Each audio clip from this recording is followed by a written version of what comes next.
Hello students, welcome to my YouTube channel easy learning. इस वीडियो में हम BEGS 183 की बुक जिसका नाम है राइटिंग एंड स्टडी स्किल्स, इसके थर्ड यूनिट के फर्स्ट इंपॉर्टेंट क्वेश्चन पर डिस्कशन करेंगे।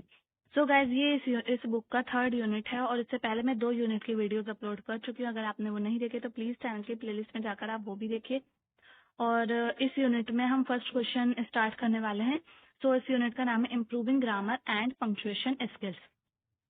वीडियो स्टार्ट करने से पहले मैं आपसे कहना चाहती हूँ, अगर आपने मेरे चैनल को सब्सक्राइब नहीं किया तो प्लीज मेरे चैनल को सब्सक्राइब करें, वीडियो को लाइक करें, शेयर करें। और अगर आपको नोट्स चाहिए तो आप व्हाट्सएप पर कॉन्टेक्ट कर सकते हैं। सो हमारा फर्स्ट क्वेश्चन है थर्ड यूनिट का, what do you understand by the function of English language. English language के क्या क्या फंक्शंस होते हैं और उसके बारे में हमें बताना है। तो इसका आंसर ये रहेगा, हमारा काफी सारे इसके फंक्शंस होते हैं जिनके बारे में हम एक एक करके जानेंगे। तो पहले हमें ये बताया जा रहा है कि लैंग्वेज के जो फंक्शंस होते हैं वो किस चीज को रेफर करते हैं। तो इसमें ये बताया जाएगा कि language functions refer to its purposes, मतलब जो लैंग्वेज है उसका क्या पर्पस है ये हमें लैंग्वेज फंक्शन के द्वारा पता चलता है। हम जो बोल रहे हैं हमारा क्या इंटेंट है, किस तरीके से हम बोल रहे हैं, कुछ हम इंफॉर्मेशन दे रहे हैं या कुछ डायरेक्शन दे रहे हैं, तो वो हमारा जो लैंग्वेज का फंक्शन है उसी के द्वारा ही हमें पता चलता है। It's use and what it does when we use language to communicate. So इसके काफी सारे फंक्शन है। फर्स्ट फंक्शन आएगा हमारा informative language function. So informative language function में हमें यही उसके नेम से ही पता चल रहा है, हेडिंग से ही पता चल रहा है कि उसमें इंफॉर्मेशन दी जाती है। Communicating information such as facts, comparison and contrast, cause and effects relationships, summarizing, sequencing, questioning, answering, techniques etc। तो उसमें हमें इन सारी चीजों के जो फैक्ट्स होते हैं, अब कोई भी अगर हम कुछ चीज बता रहे हैं, कुछ फैक्ट बता रहे हैं, कंपेयर कर रहे हैं, कंट्रास्ट है, कॉज एंड इफेक्ट का रिलेशनशिप है, तो इस सब चीजों के बारे में जो हम बात करते हैं तो वो हमारा एक तरीके से इन्फॉर्मेटिव लैंग्वेज फंक्शन हो जाता है, जिसमें हम कुछ कुछ समराइज करते हैं, क्वेश्चन करते हैं, आंसर करते हैं, कुछ भी चीज, वो हमारा इंफॉर्मेटिव लैंग्वेज फंक्शन हो जाता है। अब है एक्सप्रेसिव लैंग्वेज फंक्शन, ये हमारा सेकंड फंक्शन है।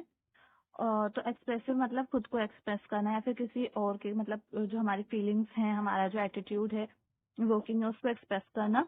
तो ये वही है, रिपोर्टिंग फीलिंग्स और एटीट्यूड्स और evoking these feelings in the reader or listener.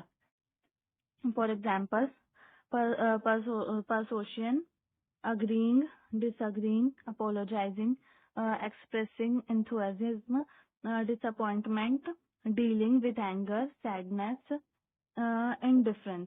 ये सारी चीजें जो होती हैं जब भी हमारी लैंग्वेज में आती हैं तो वो हमारा एक्सप्रेसिव लैंग्वेज फंक्शन हो जाता है। जैसे हम किसी से अपोलोजाइज कर रहे हैं या फिर अपने जो इमोशंस है उसको एक्सप्रेस कर रहे हैं, डिसएग्रीमेंट दिखा रहे हैं, अग्रीमेंट है हमारे जो एक तरीके से हमारे बात करने के बिहेवियर में, या फिर हमारा जो एंगर है उसके साथ हम किस तरह से डील कर रहे हैं, हमारी सैडनेस, हमारी हैप्पीनेस, वो सारी चीजें हमारे एक्सप्रेसिव लैंग्वेज फंक्शन में आ जाती हैं।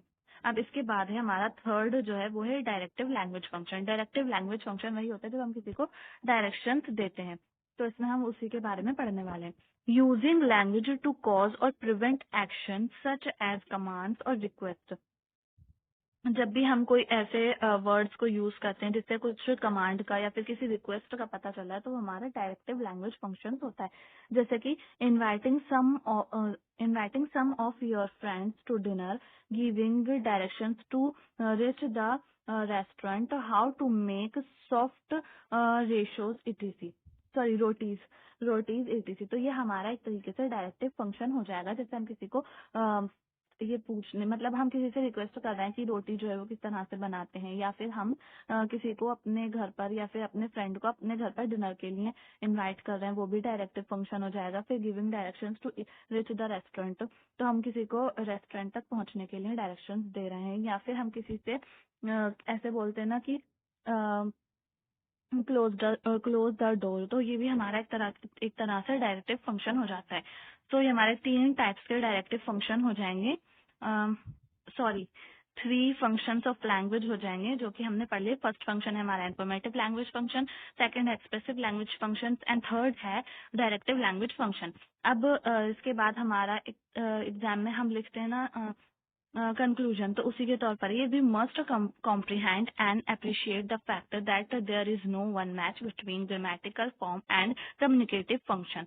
For example, the room is quite warm, declarative sentence in simple present tense might be used in different context as informative, an observation, expressive, how one feel at the moment, or directive to switch on the air condition. तो ये वही है एक तरीके से हमारा conclusion के तौर पर है कि हमारा कम्युनिकेटिव फंक्शन में कौन कौन सी चीज आ जाएंगी। डिक्लेरेटिव सेंटेंस में आ जाएगा कि the room is quite warm, फिर उसके बाद हमारा ऑब्जर्वेशन के तौर पर आ जाएगा, फिर एक्सप्रेसिव फंक्शन आ जाएगा और फिर then directive function. So guys ये हमारा जो है इस क्वेश्चन इस यूनिट का फर्स्ट क्वेश्चन था। नेक्स्ट वीडियो में हम सेकंड क्वेश्चन करेंगे जिसमें हमें कंडीशनल क्लोजेस क्या होते हैं उसके बारे में हम बात करेंगे। अगर आपको ये वीडियो पसंद आए तो प्लीज वीडियो को लाइक करें, शेयर करें, चैनल को सब्सक्राइब करना ना भूलें। थैंक्स।